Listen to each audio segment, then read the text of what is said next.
Welcome po sa YouTube channel ng inyong si Papa Dudut. Ini-invite ko po kayong lahat na mag-share, like, and post your comments matapos po ninyong mapakinggan ang ating storya ngayong araw na ito. And aside from listening, pwede rin po kayong manood ng mga video vlogs natin para kayo po ay maaliw sa mga personal na mga pinagkakabalahan ng inyong Papa Dudut. Ang kwento natin ngayong araw ay pinadala ng kapuso natin na isang magiting na security guard. Nagpapatago po siya sa pangalang Nick. Bakit kaya nasabi ni Nick na mas kailangan ko palang mahalin muna ang sarili ko bago ako magmahal ng iba?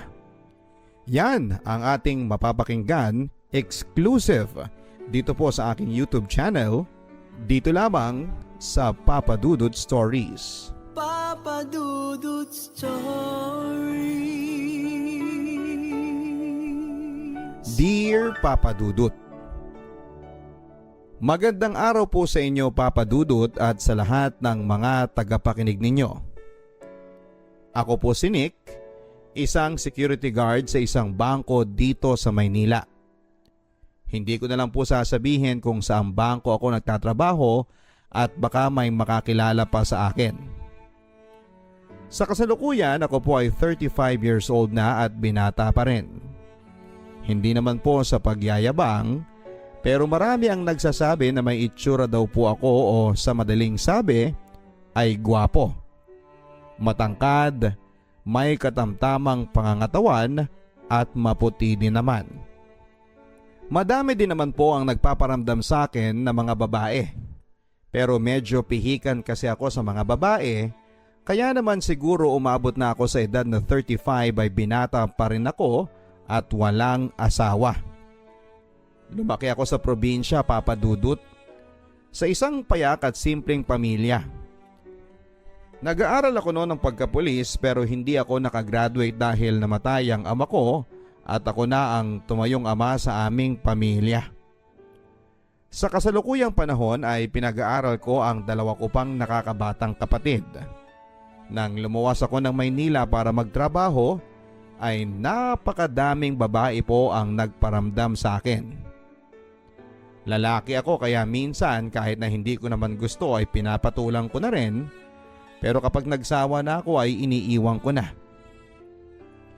Hanggang isang araw habang naka-duty ako sa bangko ay nakita kong may bagong bukas na food cart sa tapat ng bangko na pinagtatrabahuhan ko. Isang milk tea house. Napansin ko kaagad ang napakagandang babae na nakatao sa milk tea. At aaminin ko po sa inyo Papa Dudut na nagandahan ako sa kanya at na-attract kaagad. Mukha siyang mainhin at mabait para sa akin. Aura pa lang ng pagkatao niya ay parang siya na yung hinahanap kong babae na pakakasalan ko at magiging ina ng mga magiging anak ko. To cut it short ay na-love at first sight ako sa kanya. Kaya naman kahit na hindi naman ako mahilig sa mga milk tea ay nagpakitang gilas ako sa kanya. Nagkunwari akong bibili Papa Dudut para naman malapitan siya at makipagkilala na rin dahil magkatapat lang naman ang pwesto namin. Hindi nga ako nagkamali Papa Dudut. Lalo siyang maganda sa malapitan. Palangiti pa at feeling ko ay talagang mahal ko na siya. Hi miss, mas gaganda pala ang araw ko kasi araw-araw na kitang makikita mula doon. Doon sa pwesto ko. Ang sabi ko sa babaeng bantay sa milk tea house, sabay turo sa bangko na pinagtatrabahuhan ko. Agad namang kumaway ang iba ko pang mga katrabahong SG na napangakuan ko ng libreng milk tea. Siya daw si Macy. Nakipagkilala ako dahil sabi ko yung dating nakapwesto doon ay kaibigan ko din kahit na hindi naman.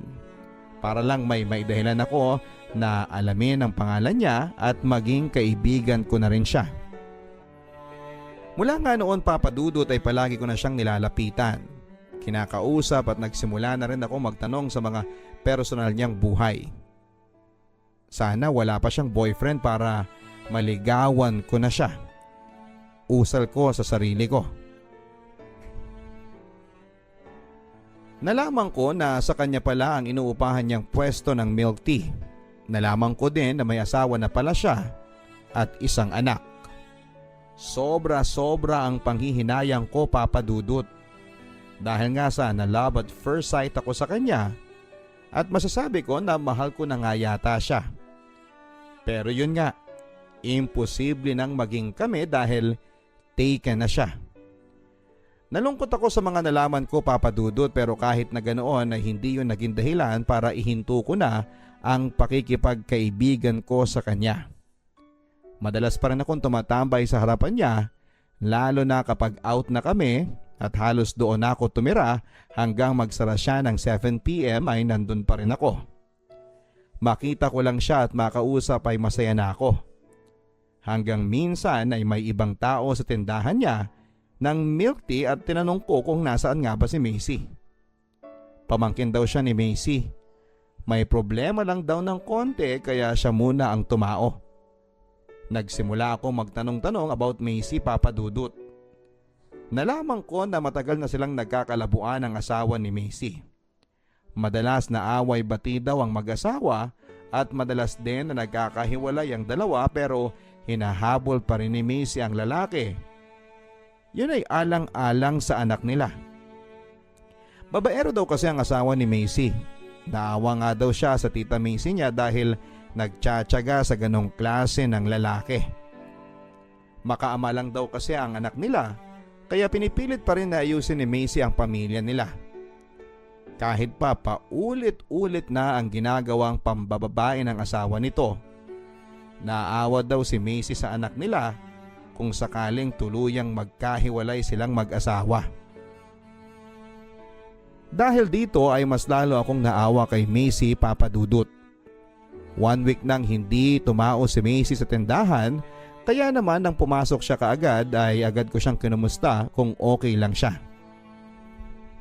Alam mo Macy, nag-iba yung timpla ng milk tea nung nawala ka dito. Mas matamis at masarap kapag ikaw ang nagtitimpla. Buti naman at nagkita na rin tayo. Sabay ngiti ko sa kanya. Nagbabaka sakali akong umiti siya dahil sa biro ko, Papa Dudut, pero naging seryoso lang lalo ang mukha niya. Halata na malungkot siya kaya pilit ko siyang pinasaya. Pero imbes na ngumiti ay bigla pa siyang naiyak. Ang sabi niya ay buti pa daw ako at nag-i-effort na mapasaya siya. Magsasara na siya noon pero ang sabi niya ay parang ayaw pa niyang umuwi dahil malungkot daw sa bahay nila. Ang sabi ko naman ay sumama muna siya sa boarding house ko. Malapit lang naman ka ako dito yon sa milk tea house. 3 lang kami sa boarding house, ang isa ay panggabi. Ang isa ay umuwi sa kanila pansamantala kaya ako wala akong kasama ngayon sa bahay. Pumayag naman siya kaagad at nagsuggest pa siya na bumili muna kami ng mga pagkain para daw mag-food trip kami. Pagdating sa bahay ay kumain kami ng kumain. Tinanong niya ako kung umiinom daw ba ako. Sabi ko naman ay hindi. Ang sabi niya ay gusto niyang uminom pero hindi ko siya pinayagang uminom at pinayuhan ko siya na hindi sagot sa problema ang alak. At sana ka ako ay harapin niya ang problema niya at huwag niyang tatakasan. Kung ayaw ng asawa niya, huwag niyang ipagsiksikan ang sarili niya dito. Macy, hindi naman sa hinihiling ko na magkahiwalay kayong dalawa ng asawa mo pero mas madami pang iba dyan na mas deserving sa pagmamahal mo. At kung anak mo ang inaalala mo, maniwala ka. Sa awa ng Diyos, naniniwala ako na unti-unti din niyang matatanggap yon. Nasa paggabay at pagmamahal lang yon ng mga magulang. Mahabang pagpapayo ko sa kanya. Naiyak siya at nag-open na rin siya sa akin. Umiyak pa siya nang umiyak at napayakap pa nga siya.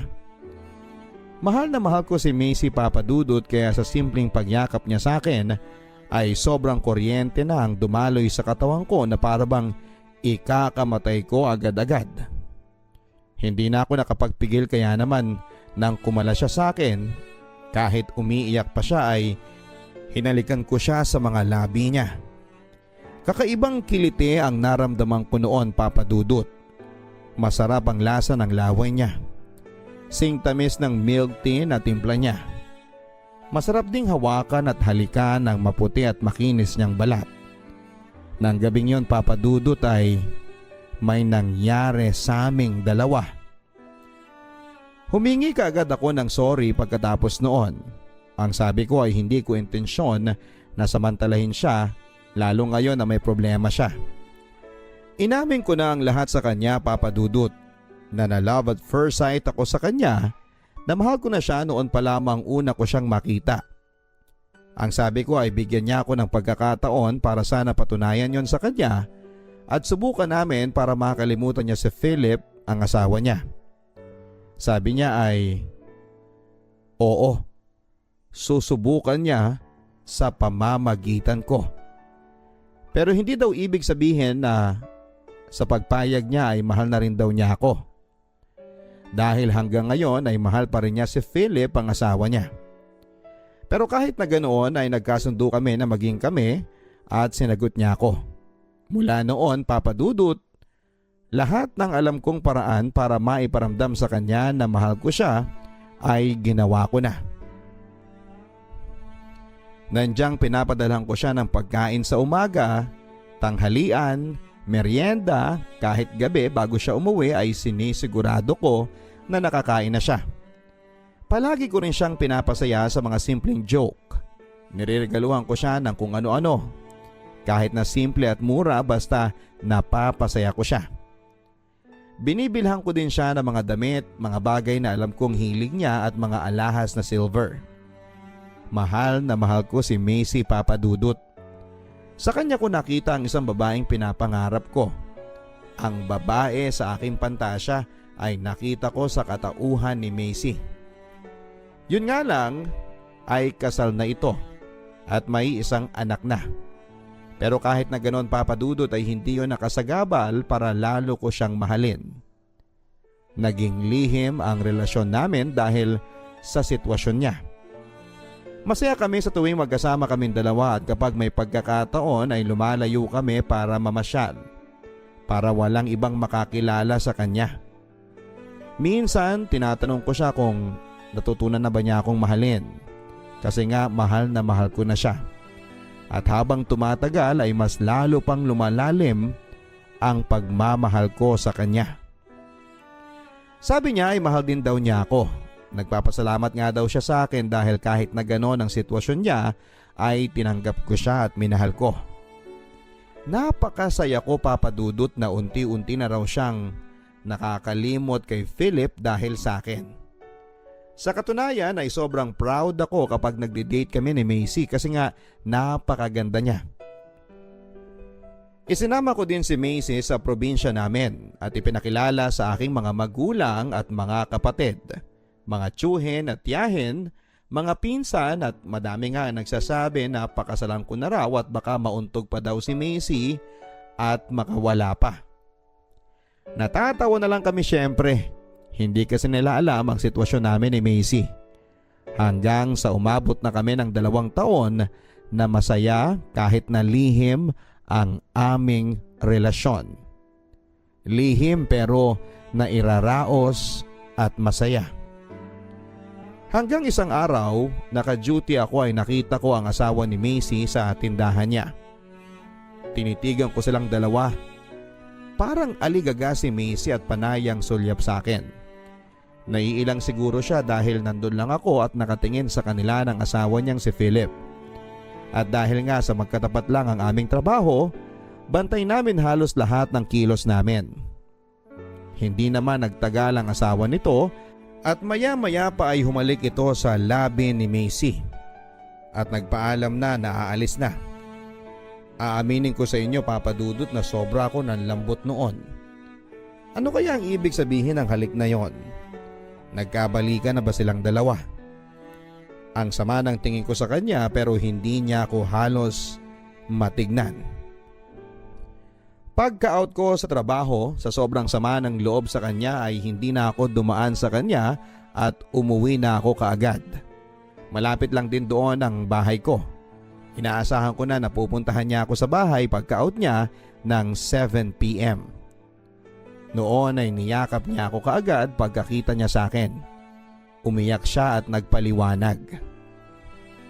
Nick, bumalik na si Philip sa buhay namin ng anak ko. Para daw magpakatatay sa anak namin at para ayusin ang pamilya namin. Naiiyak na sabi ni Macy noon. At ano? Naging masaya ka na? Hindi. Hindi tulad ng sinasabi mo ang nararamdaman ko, Nick. Hindi ako masaya na nagpakita at nagparamdam siya sa amin.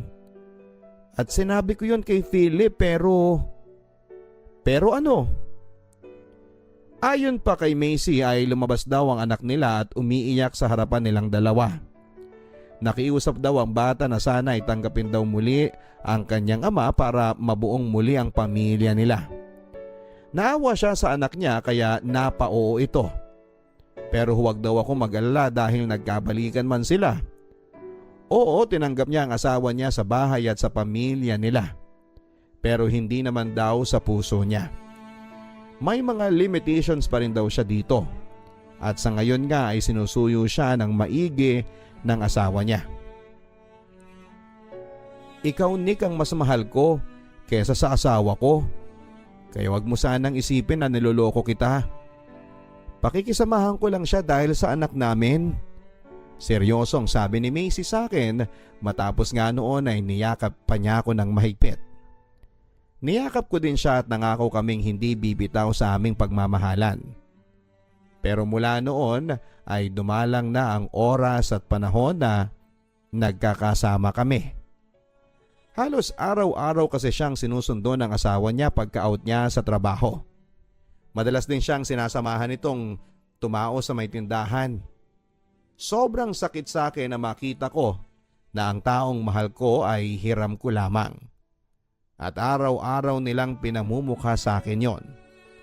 Lalo pa at nakikita ko silang sweet sa tindahan. Halos nawawala na kami ng time sa bawat isa kasi nga bawal mag-text, bawal mag-chat at mas lalong bawal ang tumawag. Kailangan ko lang maghintay kung kailan ako maaalala ni Macy na kontakin. Napakasakit, Papa Dudut. Pero okay lang sa akin kasi mahal na mahal ko na siya. Para akong nanlilimos palagi ng kaunting oras at pagmamahal niya. Sobrang napakasakit para sa akin pero wala akong magawa. Hanggang isang araw ay kinausap ako ni Macy na ihinto na raw namin ang aming relasyon. Dahil mali yon. Ang sabi ko, akala ko ba mas mahal mo ko kaysa sa asawa mo? Dahil dito ay hindi ako pumayag, Papa Dudut. Napakalaki ng sakripisyo ko sa aming relasyon at hindi ako basta-basta papayag na humiwalay siya sa akin. Halos lahat ng gusto niya ay sinunod ko tapos ngayon ay ibabasura lang niya ako dahil sa Philip na yon. Pero ang sabi ni Macy ay wala daw akong magagawa dahil legal silang mag-asawa ni Philip. Pinagpilitan ko sa kanya na nangako siya na mas mahal niya ako kay Philip. Pero bakit ngayon ay gusto na niya akong iwanan. Ginagawa lang daw niya ang alam niyang mas tama, sagot niya. Humingi siya ng sorry habang umiiyak at nagpapasalamat dahil minahal ko siya at tinanggap kahit na ganon ang aming sitwasyon. Mahal na mahal ko si Macy, Papa Dudut. Kaya parang hindi ko matanggap ang kabiguan ko sa kanya na mga panahon na yon. Ang sabi ko ay hindi ako papayag na basta na lamang niya akong iwanan ng ganon. Nakagawa pa ako ng mali nang binantaan ko siyang sasabihin sa asawa niya ang aming relasyon. Lalo na kapag iniwan niya ako. Lumuhod siya sa akin na palayain ko na siya at hayaan ko na siya. Umiyak siya at nagmamakaawa sa akin na wag ko na silang guluhin pa. Pero naging matigas ako. Lahat halos ng pagmamahal ko ay ibinigay ko na kay Macy. Para na akong baliw ng mga panahon na yon. Obsessed na ako sa pagmamahal ko sa kanya. Walang nagawa si Macy dahil tinakot ko siya, Papa Dudut.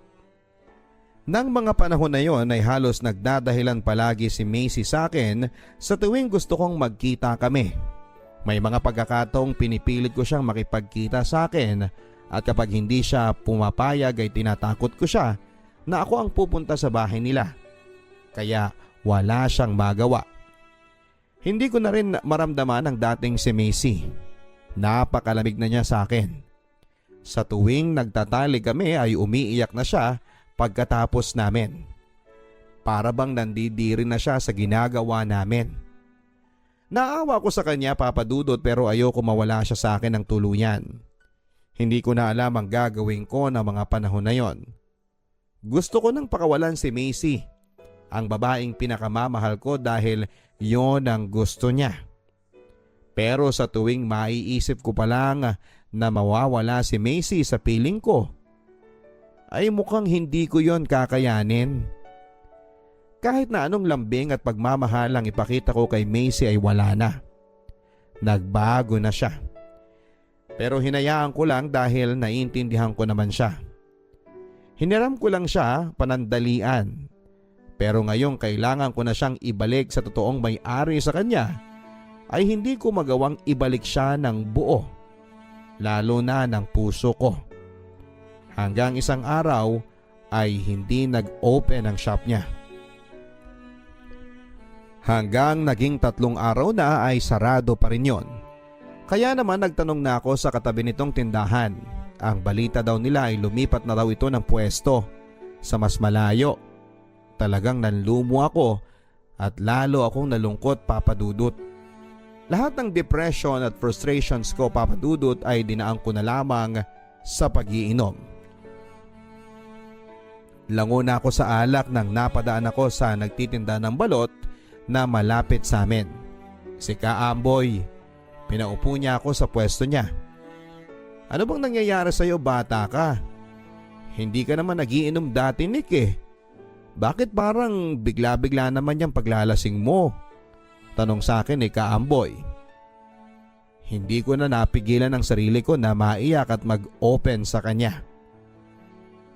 Walang labis, walang kulang, ay naikwento ko sa kanya ang tungkol sa amin ni Macy. Parang ama ko na si Kaamboy, Papa Dudut. Pinayuhan niya ako na palayain ko na si Macy. Masakit sa una pero kaya ko daw yon. Hindi lang daw si Macy ang magpapabagsak sa akin. Nabuhay nga daw ako ng ilang taon na wala si Macy at kakayanin ko daw muling bumangon nang wala si Macy. Hindi daw si Macy ang tipo ng babaeng iiyakan at pag-aaksayahan ng luha at panahon para magdusa. Bumangon daw ako at kalimutan ko na si Macy at sa gwapo ko daw na ito ay mas makakakilala pa ako ng masigit pa kay Macy. Natauhan ako noon, Papa Dudut, at pinanghawakan ko ang mga payo sa akin ni Kaamboy. Kinabukasan, pagkagising ko, ay ipinangako ko sa sarili ko na magiging ibang Nick na ako. Ibabaong ko na sa limot si Macy. Binara ko na lahat ng mga contacts ko kay Macy at nakablock na rin siya sa Facebook. Lahat ng mga alaala ko kay Macy ay tinapon ko na. Wala akong tinira ni isang alaala na makakapagpaalala sa akin kay Macy. Nagpalipat din ako sa agency ko sa branch na pagjujutihan. Sa pagtagal ay unti-unti na rin nakapag-move on ako. Mabilis na lumipas ang 6 na buwan at pinilit kong kayanin kahit na wala pa siya. Tuluyan na nga kaming nawala ng communication. Pero kung kailan medyo maluwag na sa akin ang lahat, nagulat ako isang araw na tinawag ako ng aming landlady at may naghahanap daw sa akin. Laking gulat ko, Papa Dudut, dahil si Macy yun. Niyakap niya ako at kinumusta. Miss na raw niya ako at ang tagal daw niya akong hinanap. Pinuntahan pa daw niya si nanay ko para tanungin kung nasaan ako ngayon. Hindi rin naman alam ng mama ko kung saan ako nagtatrabaho ngayon, kaya naman pala noong nakaraang linggo ay pinilit na kinuha ng mama ko ang address ko. Yun pala ay dahil kay Macy. Macy, nakapag-move on na ako sa iyo. Anong ginagawa mo dito sa bahay ko? Seryosong sabi ko. Nick, sorry. Sana tanggapin mo ko. Naghiwalay na kami ng tuluyan ni Philip. Umiiyak na sabi niya. Patawarin ko daw siya at kung maaari ay bigyan ko pa siya ng isang pagkakataon. Nung nawala daw ako na parang bula noon ay nalungkot siya at doon niya na-realize kung gaano niya ako kamahal at kung gaano kaimportante ang aming pagmamahalan. Ang sabi ko ay bakit bumalik pa siya? Kung kailan okay na ako. Pero nagmamakaawa si Macy na balikan ko siya, Papa Dudut. Ngayon naman ako ang nagmatigas. Sorry Macy, pero pinilit ko nang kalimutan ka at natanggap ko na sa sarili ko na hindi ikaw ang babaeng pinapangarap ko makasama at mahalin ko habang buhay. Seryosong sabi ko. Hinintay ko noon ang sasabihin niya, Papa Dudut, pero naging blanko at malungkot lang ang mukha niya, Papa Dudut. Pinamukha ko rin sa kanya na minahal ko siya ng higit sa buhay ko, na halos hindi ko na alam ang gagawin ko sa buhay ko noong mga panahong halos manlimos na lamang ako ng oras niya at pagmamahal. Pero sinayang lang niya. At ngayong muli siyang lalapit dahil binasura daw siyang muli ng taong minahal niya ay para sa ano pa? Na kapag nagkabalikan sila ay maiitsapwera na naman ako. Alam mo Macy, isa lang ang natutunan ko sa iyo. Mas kailangan ko palang mahalin muna ang sarili ko bago ako magmahal ng iba. Umiyak siya at nagsorry muna siya, Papa Dudut, bago siya tuluyang umalis. Pero kahit na ganoon ay alam ko na napaglamanan ko din ang sarili ko. Mahal ko pa rin siya, Papa Dudut. Gustong gusto ko pa rin sabihin sa kanya na oo, tayo na ulit. Gusto kong yakapin siya ng mahigpit at punasan ang mga luha niya at i-comfort muna siya, pero hindi ko yon ginawa. Hanggang ngayon ay mahal na mahal ko pa rin si Macy. Pero hindi sapat na dahilan yon para kawawain ko ang sarili ko. Sa ngayon, Papa Dudut, ay wala na akong balita sa kanya mula nang huli kaming magkita. Mag-iisang taon na rin yon. Pero hanggang ngayon ay naiisip ko pa rin siya. Sa buong buhay ko, sa kanya ko lang naramdaman ang ganong klase ng pagmamahal. Pero minsan talaga, hindi rin sapat na sabihin mong mahal mo ang isang tao dahil sa mas maraming kadahilanan at sitwasyon. Sana ay mapili ninyong basahin ang aking kwento sa inyong programa, Papa Dudut, para kapulutan ng aral ng marami. Marami pong salamat and more power sa inyong programa. Nakigamit lang po ako ng email ng kapatid ko para makapag-send sa inyo ng story. Nagmamahal ang inyong kaliham, SG Nick. Maraming salamat SG Nick sa pagbabahagi mo ng iyong love stories dito sa Papa Dudut Stories na exclusive lamang po na napakinggan sa YouTube account ni Papa Dudut. Sa mga kaibigan po natin, maaari po kayo magpadala ng inyong mga stories sa papadudutstories@gmail.com. Nakakatuwang malaman na sa kabila ng lahat ng sakripisyo at pagmamahal mo sa kanya at panghihinayang mo sa kanya, ay nagawa mo pa rin, Nick, na paglabanan ang tukso. Tama ka, hindi ka magiging maligaya kung hindi mo matututunang mahalin muna ang sarili mo. Hindi sapat ang pagmamahal mo sa kanya para masabi mo na kailangan mong magsakripisyo dahil hindi kayo pwedeng maging sa mata ng Diyos, sa mata ng tao at sa batas. Hanggang sa muli mga kaibigan, mga kaliham, ako po ang inyong si Papa Dudut. Sa totoong kwento ng pag-ibig mo at buhay mo. Dito sa Papa Dudut Stories. Magandang araw po sa inyong lahat mga kaibigan. Huwag kakalimutan na pindutin ang notification bell para maging updated po kayo sa mga pinakabagong post ng inyong papa. Huwag din kakalimutan na mag-subscribe. Ngayong araw sa Papa Dudut Stories. Papa Dudut Stories. Magandang araw sa iyo, Papa Dudut, at sa lahat ng mga masusugid na tagapakinig ng Papa Dudut Stories. sa YouTube.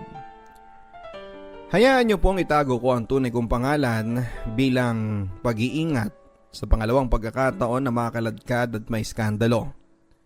Pero mas ginusto ko na rin pong isend ang story ko nang sa ganon ay maging babala sa mga babaeng lubos kong magtiwala sa mga jowa o sa asawa nila. Hindi po sa lahat ng pagkakataon ay anghel ang mga lalaki dahil minsan ay nadedemonyo din sila dahil maraming ahas sa sementadong gubat. Dear Papa Dudut, ako po si Josa, hindi ko po tunay na pangalan. Kapag sinasabing Josa, hindi ka basta-bastang iiwanan o ipagpapalit dahil sa lakas ng kapit mo at sa karisma. Kaya naman kahit sa codename na Josa ay maramdaman ko man lang sana na kahit kailan ay hindi ako kayang ipagpalit ng jowa ko na itatago na lang natin sa pangalang Berwin. Nagkakilala po kami ni Berwin sa shopping mall na pinagtatrabahuhan ko. Pareho po kaming promodizer, Papa Dudut. Mga 2 buwan na po ako bilang promodizer at sa klase ng trabaho na meron ako, kailangan na alisin mo ang pagiging mahiyain. Nang sa ganon ay magawa mo ng maayos ang trabaho mo na maibenta ang produkto na naka-assign sa iyo. Maganda ang incentives kapag masipag ka sa pagbebenta. Total ay laway lang naman ang puhunan at dyan ako magaling, Papa Dudut. Sa katunayan, kahit anong produkto ang ipakita mo sa akin ay kayang-kaya kong ibenta. Bra, damit, panglinis ng kubeta at kung ano-ano pa. Sa araw na una kaming nagkakilala ni Berwin ay napagkamalang ko siyang customer. Kaya naman todo ako sa paglapit sa kanya para i-alok ang binibenta kong boxer short. Kuya Pogi, mas magiging pogi ka sa mata ng GF mo kung eto ang isusuot mo. Nakangiti kong sabi habang hawak-hawak ang boxer shorts na nakatokang ibenta sa akin. Tamang height, moreno, medyo payatin pero maganda at maamo ang mukha ni Berwin. Parang Christopher Martin ang datingan niya. Ang akala ko noon ay lalampasan na niya ako sa paglalakad. Tulad ng ibang mga customers na inalokan ko pero biglang napabalik siya. Paano mo naman miss na sisiguro na magiging ako lang sa GF ko kapag yan ang boxers ko? Nakangiting sabi ni Berwin sa akin. Ako naman, Papa Dudut, ay parang napaatras at namula sa sobrang hiya. Aaminin ko po sa inyo na kakaiba ang kagwapuhan ni Berwin sa malapitan. Siguro mga nasa edad na early 30s lamang siya noon. Ako naman, Papa Dudut, ay 22 years old. Kumbaga is kuyang-kuya ko siya. Ako naman, Papa Dudut, kung sa physical aspect ang pag-uusapan, ang sabi nila ay kamukha ko daw po si Joyce Cheng dahil sa pagiging Koreana beauty ko. At dahil nga sa mga ginawang hirit sa akin ni Berwin ay napahiya ako. Kaya naman bigla akong pinagtakip sa mukha ko ang boxer brief na hawak ko na mas lalo niyang kinatawa. Nakakatuwa ka naman, miss. Sa totoo lang applicant ako dito sa grocery sa ibaba. Sana makuha ko. Kailangan ko kasi ng trabaho. Seryosong sabi niya. Ganun ba? Mukha namang tanggap ka kasi gwapo ka. Nadulas ako sa pagsasabing gwapo si Berwin, Papa Dudut. Wala na akong magagawa kundi ang pangatawanan ng mga nasabi ko. Bukod sa gwapo ka ay mukha ka namang okay magsalita. Kailangan huwag ka lang kakabahan sa interview. Sa isang iglap, Papa Dudut, ay naging instant friend ko si Berwin. Agad na pinag-usapan siya sa grocery sa first floor ng mga staff doon. Maging na mga sales lady sa second floor na kung saan ay naka-assign ako. Lahat sila ay nagwagwapuhan kay Berwin. Kaya naman inggit na inggit sila nang malaman nila na ako lang ang bukod tangi sa mga taga second floor ang nakakausap nito. Nagkataon lang, Papa Dudut, na una kasi kaming nagkakilala noong panahong nag-a-apply pa lamang siya. Salamat nga pala, Josa. Kasi pinalakas mo ang love ko sa interview. Tama ka. Kailangan relax ka lang para mapili ka sa trabahong ito. Kaya lang mukhang marami pa akong kakaining bigas para maging kasing galing mo ko sa bentahan. Sana makaabot ako sa kota. At dahil sa mga sinabi yun ni Berwin ay napadalas na rin ang paglabas-labas naming dalawa sa tuwing break time o after ng trabaho para magbigay ako sa kanya ng mga tips kung paano gagaling sa pagbebenta. Naging open sa akin si Berwin na nagustuhan niya ako dahil sa cute at singkit daw ang mga mata ko. Talaga? Baka naman mata lang ang cute sa akin ha? Nagbibirong tanong ko sa kanya. Hindi lang yung pagiging chinita mo ang cute sa'yo. Buong pagkatao mo ang nagustuhan ko sa'yo, Diyosa. Seryosong sabi niya. Sa pag-uwi namin ng sabay noon papadudot mula sa trabaho ay hindi na pala ako nakauwi, kundi dumiretso na kami sa isang hotel. May nangyari sa aming dalawa papadudot. Walang pagdadalawang isip na pumayag ako na maangkin niya ang pagkababae ko. Masarap sa pakiramdam. Nakasiping mo sa kama yung lalaking nagparamdam sa'yo na espesyal ka at handa kanyang mahalin ng pangmatagalan. At dahil nga sa may nangyari sa amin dalawa, ay hindi na rin ako nag-atubili na pumayag sa gusto niya na magsama na kami sa iisang bubong. Nakatira si Berwin noon sa isang apartment na kasama ang kapatid niya. Kami ang tumao sa itaas samantalang sa silong naman ng bahay ang ate niya na may asawang sundalo. Papadudod si Berwin ang unang boyfriend ko. Siya din ang nag-iisang lalaki na pinagalayan ko ng buong pagkatao ko. Sa pagsasama namin ng 3 buwan ay nabuntis niya ako. Simula nang lumaki ang tiyan ko ay si Berwin na mismo ang naunang nagparamdam na kailangan ko daw munang huminto sa aking trabaho sa mall. Berwin, mukha namang kakayanin ko kahit mga 3 months pa. Ang sabi ko naman sa kanya. Kaya kong kaya, Diyosa. Pero mas kailangan nating isipin ang kapakanan ng bibi mo sa sinapupunan. Wala na akong nasabi noon kay Berwin bilang hindi pagsang-ayon. Tama si Berwin, papadudot. Hindi ko dapat isaalang-alang ang kalusugan ko at ni baby kung ipagpapatuloy kong maging sales lady / promodizer. Nakakangalay din kasi ang maghapon na nakatayo ka na walang kasiguraduhan kung makakaupo ka kaagad. Sa paghinto ko sa aking trabaho ay madalang na ding umuwi sa bahay namin si Berwin nang nasa tamang oras. At dahil dito ay labis akong nakaramdam ng pag-aalala.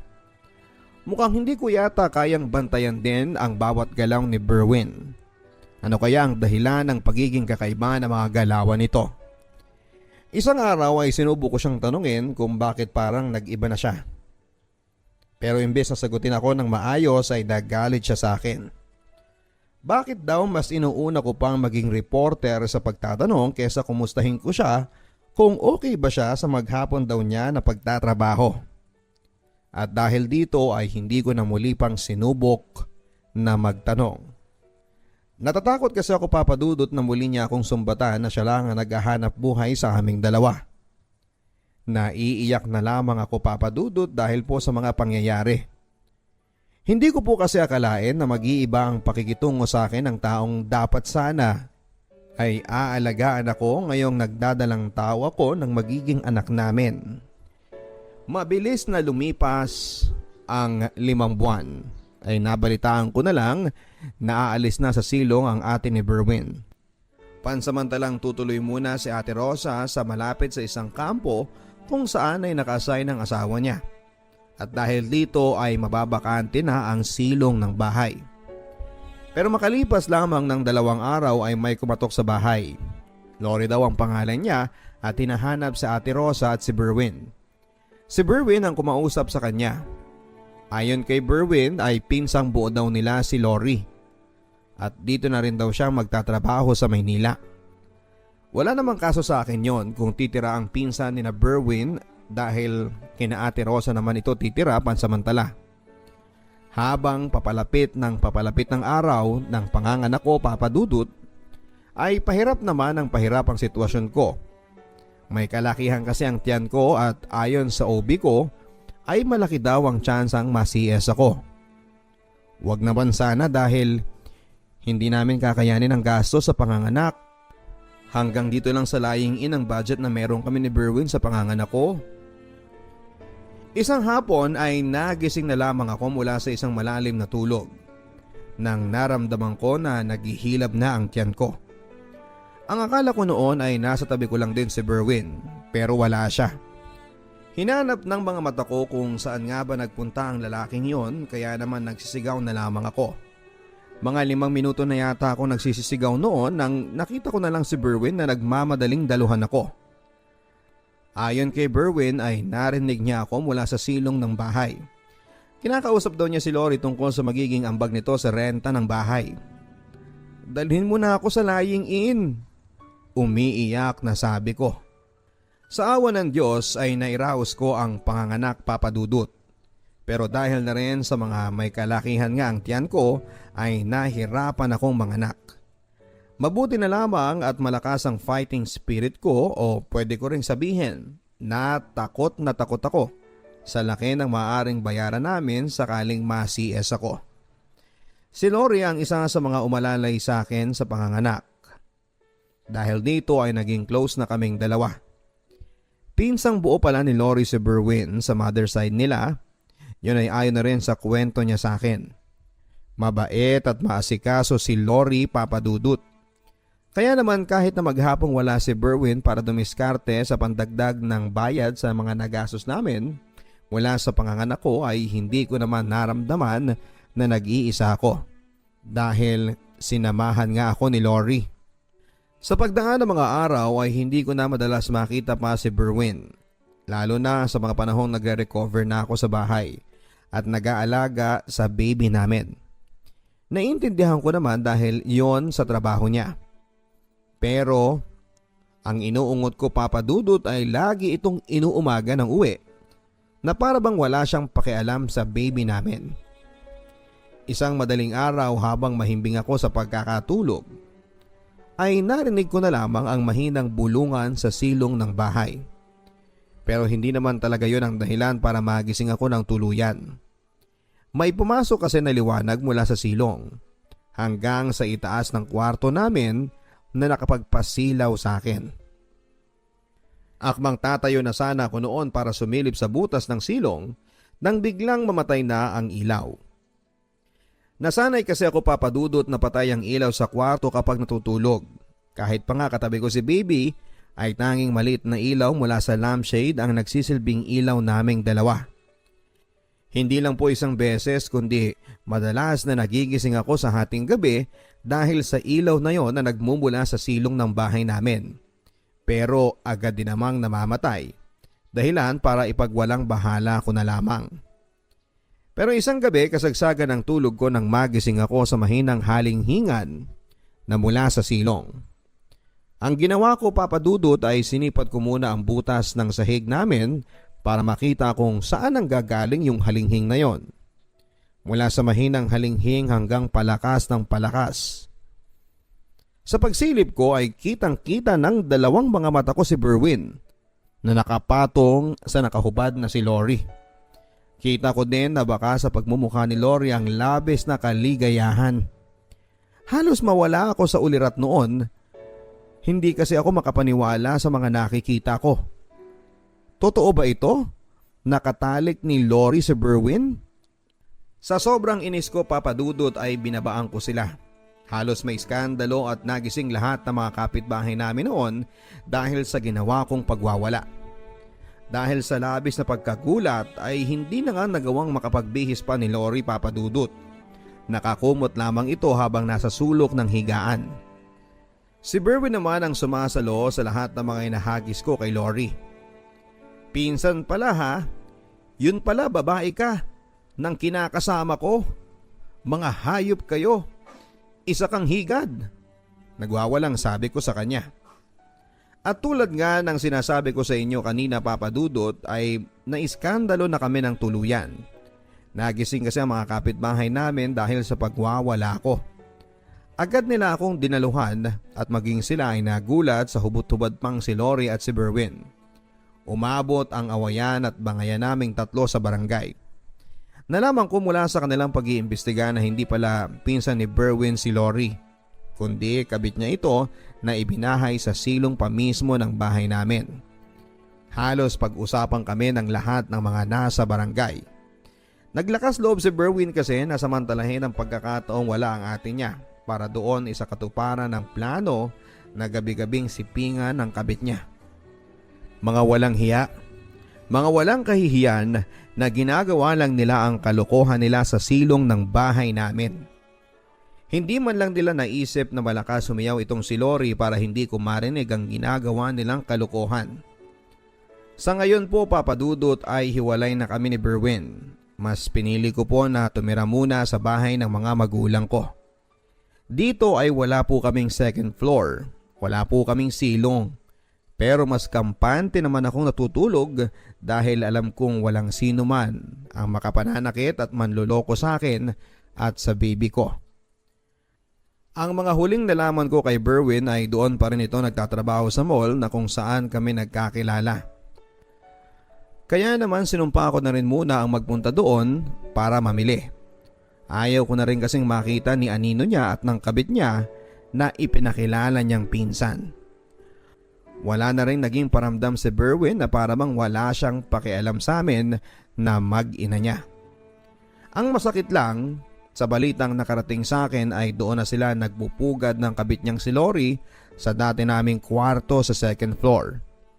Biro pa nga ng dati kong kapitbahay na mas maganda daw kasi sa itaas. Kasi kung sa silong daw ay masisilip pa sila. Hanggang dito na lamang po, Papa Dudut. Sana po ay nagbigay ng babala ang kwento ko sa lahat ng mga GF dyan at mga asawa na nagtitiwala ng lubos sa kanilang mga kapartner. Hindi po masama na mag-imbestiga at magtanong-tanong kung may napapansin kayong kakaiba sa kanila. Hanggang dito na lamang po ang inyong ka-stories, Josa.